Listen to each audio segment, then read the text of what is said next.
হ্যাঁ, এটা কি অদ্ভুত রকমের আমার আমি পাচ্ছি বন্ধুরা ভালো লাগবে।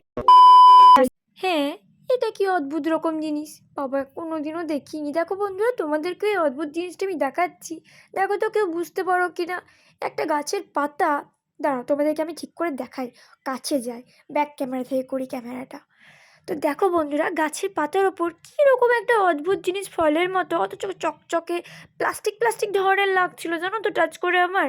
আমি একটু কাছ থেকে ওই জন্য তোমায় দেখানোর জন্য ব্যাক ক্যামেরাতে করলাম ক্যামেরাটা। তো দেখো একটা ভারী অদ্ভুত রকম জিনিস দেখলাম, বিকেলে ছাদে ঘুরছিলাম তো হঠাৎ কি চোখ পড়লো। আর এদিকে দেখো বন্ধুরা সূর্যি মামা তো একদম প্রায় ডুবেই চললো, দিনের বেলা 5টেতেই সন্ধে লেগে যাচ্ছে।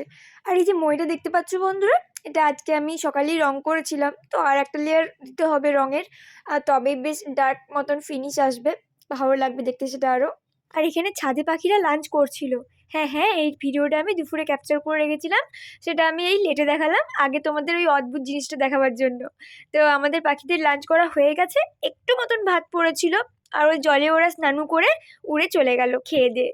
তো দেখো বন্ধুরা দেখো, 2-4টে একটু ভাত পড়ে রয়েছে, এটাও কিন্তু কিছুক্ষণের মধ্যে শেষ হয়ে যাবে। করে ভাত তুললেও কিন্তু গোটা খাবার একদম নিমেষের মধ্যে শেষ হয়ে যায়। দেখি এখানে তো একজন আমার চৈতন্য হয়ে ঘুমোচ্ছে, আমাদের মোমো ছোনা।